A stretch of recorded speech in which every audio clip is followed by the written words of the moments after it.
Shalom saudara dan saudari, selamat bertemu kembali kita di dalam Rhapsody Reality TNI Malaysia. Pada hari ini, saya ingin berkongsikan hasil penulisan Pastor Chris yang bertajuk Percaya dan Bertindaklah Berdasarkan Kebenaran. Sebelum itu, mari kita membuka di ayat Yohanes 8 ayat ke-32 yang mengatakan, dan kamu akan mengetahui kebenaran, dan kebenaran itu akan memerdekakan kamu.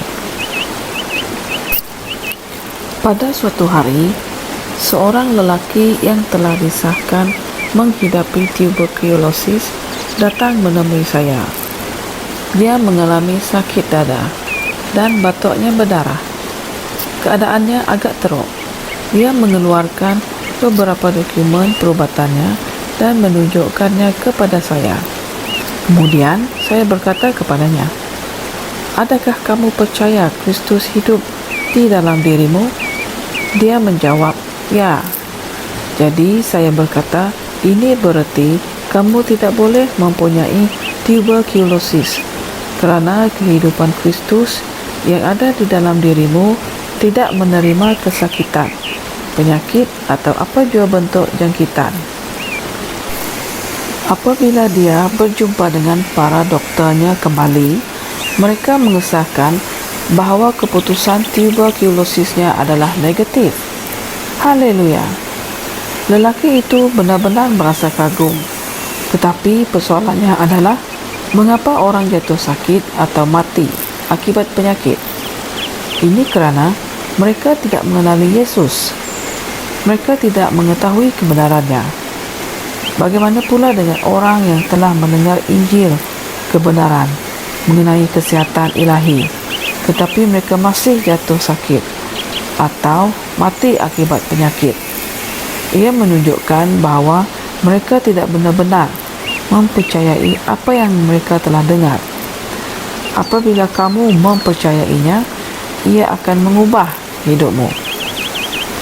Seperti yang dibaca dalam ayat Injil tema kami, Yesus berfirman, "Dan kamu akan mengetahui kebenaran, dan kebenaran itu akan memerdekakan kamu."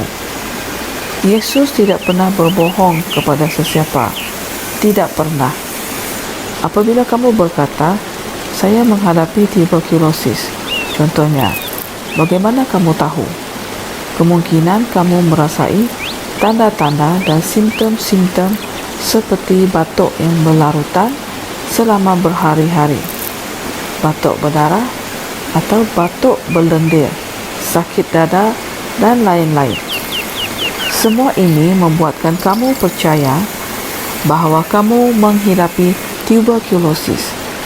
Tetapi, mengapa kamu tidak mengetahui apa yang Tuhan katakan tentang kamu? Apakah tanda-tanda kehadiran Tuhan di dalam hidupmu? Laporan siapakah yang kamu akan percaya? Laporan Tuhan atau laporan para doktor? Laporan yang kamu percayai itulah yang akan menetapkan tindak balasmu. Apabila kamu mempercayai tanda-tanda dan gejala penyakit itu, kamu akan bertindak sakit dan menjadi sakit. Namun, jika kamu bertindak mengikut firman Tuhan atau suatu perubahan akan berlaku, kamu akan sedar bahawa oleh kerana Kristus ada di dalam dirimu, darahmu akan disucikan. Tiada penyakit atau kelemahan boleh hidup di dalam hidupmu. Maha mulia Tuhan. Saudara dan saudari, marilah kita sama-sama membuat pengakuan ini.